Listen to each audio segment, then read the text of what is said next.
Welcome back. Great to have you live in New York City. President Trump's nominee to run the CIA now says the U.S. should never have conducted its enhanced interrogation program. And because of that, it looks like Gina Haspel will have enough votes to win confirmation. What a politician. We're told Haspel wrote a letter to the top Democrat on the Senate Intelligence Committee, Mark Warner of Virginia, saying that after 9/11, the agency was too harsh on terror suspects. After getting the letter, Senator Warner says that he will now vote for Haspel. So did Democratic Senators Heidi Heitkamp and Bill Nelson, a total of 5 Democrats, now say they will vote to confirm the career spy. So why is Haspel suddenly so apologetic?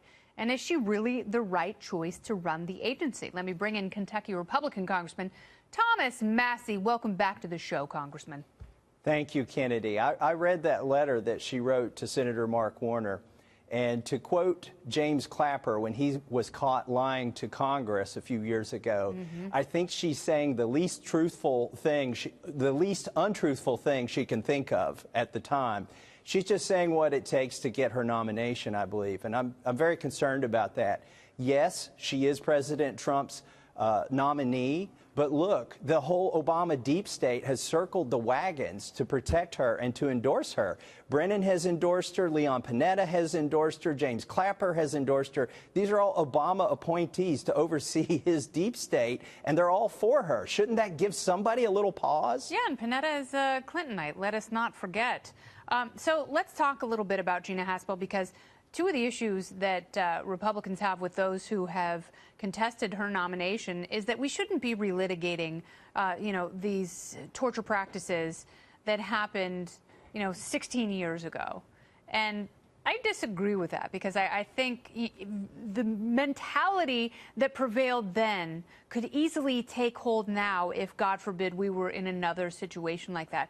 What do you say to people who have an issue with your personal ideology that would prevent you from voting for someone like Gina Haspel?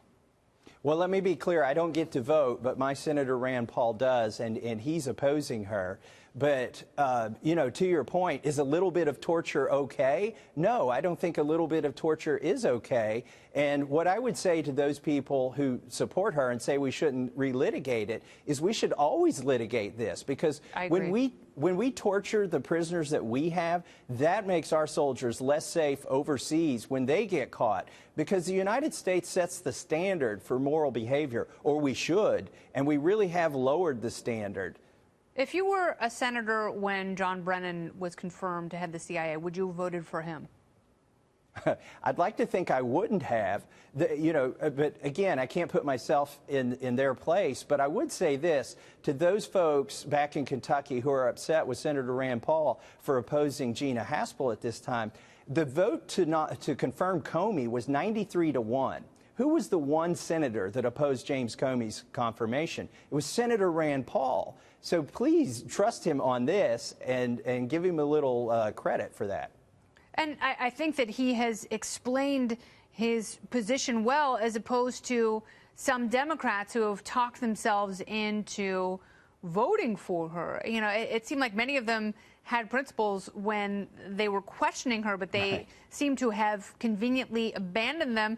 And I think Bernie Sanders did a horrible job of explaining why he voted for Brennan, but cannot vote for Haspel. There is so much inconsistency within the Senate.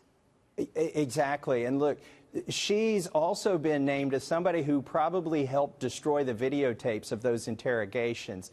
And we're talking about putting her in charge of the most secretive agency of the U.S. government. She's going to be the one who oversees their behavior. And if she's been responsible for destroying evidence, how much can we trust her that she's going to be truthful to Congress about her oversight? And there's another thing that gives me a little bit of pause. She's a 30-plus year career employee of the CIA. Typically, typically you get somebody from outside of the organization to oversee it as a political appointee. I'm a little uncomfortable taking somebody from the deep state and making them the person who oversees that very department. Yes, especially someone who intimately knows those spy tools inside and out, and helped develop so many programs that have been turned unconstitutionally on unsuspecting Americans.